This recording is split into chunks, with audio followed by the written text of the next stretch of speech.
Illustration number 4। यहाँ पर आपको 3 पार्टनर्स गिवन हैं जिनके नाम हैं ए बी एंड सी। ये लोग आपस में प्रॉफिट शेयर करते हैं एज हाफ, 3/10 और 1/5। बी रिटायर हो गया और उसके शेयर को ए और सी ने 2:1 के रेशियो में टेक ओवर कर लिया।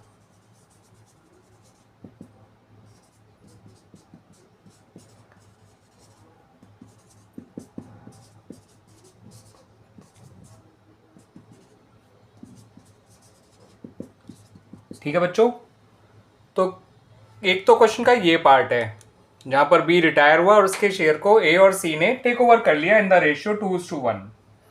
फिर बाद में क्वेश्चन में ये भी कहा गया है कि उसके बाद में डी को एक नया पार्टनर बनाया गया।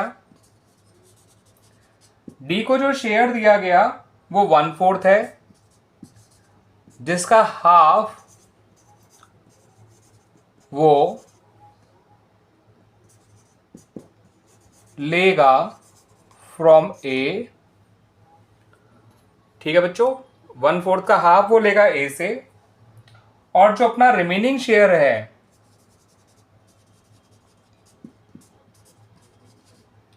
वो लेगा इक्वली फ्रॉम ए एंड सी। ठीक है बच्चों, तो डी जो नया पार्टनर है जो कि 1/4 शेयर के लिए आया है, वो अपने इस शेयर का हाफ तो लेगा ए से और अपने बचे हुए शेयर को इक्वली एक्वायर करेगा फ्रॉम बोथ ए एंड सी। आपको बताना है डी के एडमिशन के बाद नया प्रॉफिट शेयरिंग रेशियो क्या होगा of A C and D.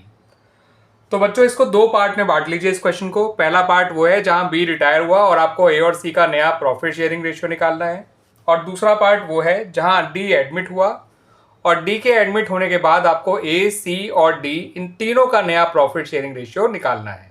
ठीक है बच्चों, तो बच्चों बात करते हैं पहले पार्ट उस पार्ट की जहां पर बी रिटायर हो रहा है। तो ए का शेयर है हाफ, बी का शेयर है 3/10, सी का शेयर है 1/5। इन तीनों का डिनोमिनेटर 10 हो जाएगा बच्चों, तो हम ए के शेयर को लिख सकते हैं 5/10, बी का शेयर 3/10 ही रहेगा, सी का शेयर हो जाएगा 2/10, यानी इनका ओल्ड रेशियो है 5:3:2। ठीक है बच्चों, अब बी जो रिटायर है, बी तो रिटायर हो गया और उसके शेयर को ए और सी ने टेक ओवर किया है इन द रेशियो 2:1। तो इसका मतलब ए ने कितना गेन किया होगा? ए ने गेन किया होगा बी के शेयर का 2/3। ठीक है बच्चों, यानी कि 2/10। सी ने कितना गेन किया होगा? सी ने गेन किया होगा बी के शेयर का 1/3, यानी कि 1/10। ठीक है बच्चों, 3 से 3 यहाँ कट गया, 3 से 3 यहाँ कट गया, या आया 2/10, या आया 1/10। अब ए का नया शेयर क्या होगा? ए का नया शेयर होगा उसका पुराना शेयर जो कि 5/10 है, प्लस उसने जितना गेन किया, यानी कि 2/10। ए का नया शेयर आ गया 7/10।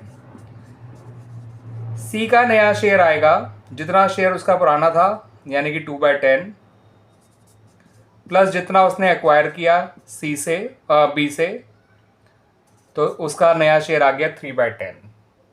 तो यानी कि बी के रिटायरमेंट के बाद ए और सी का जो नया प्रॉफिट शेयरिंग रेशियो है वो है 7:3।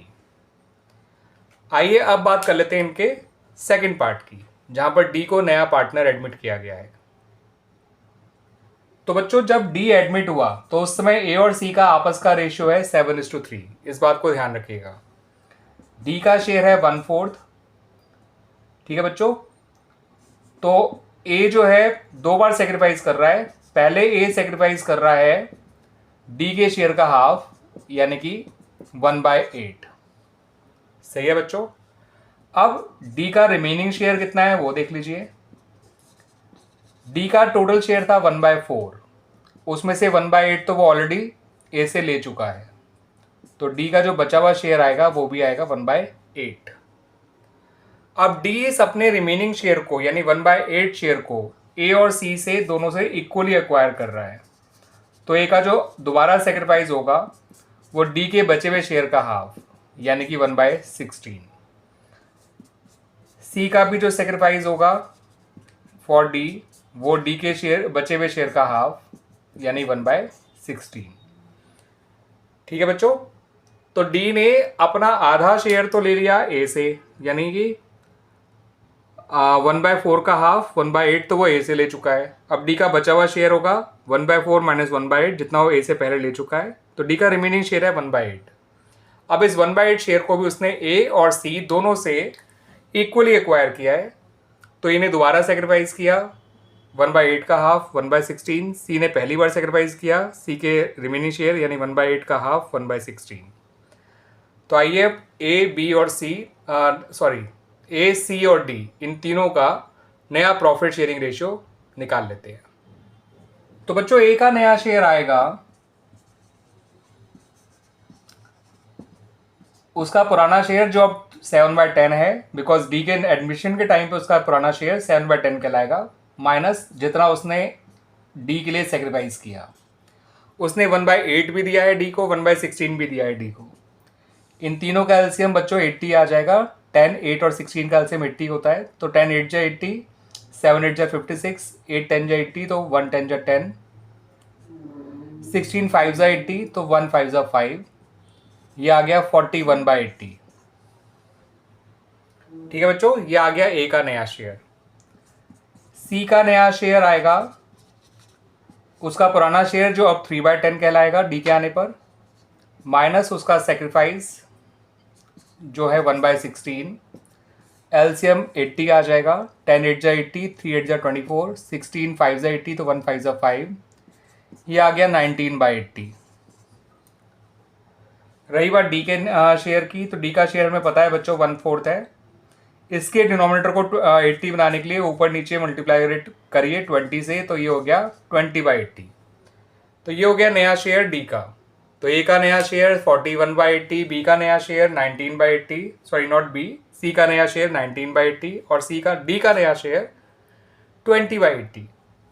तो इनका नया प्रॉफिट शेयरिंग रेशियो आ गया 41:19:20।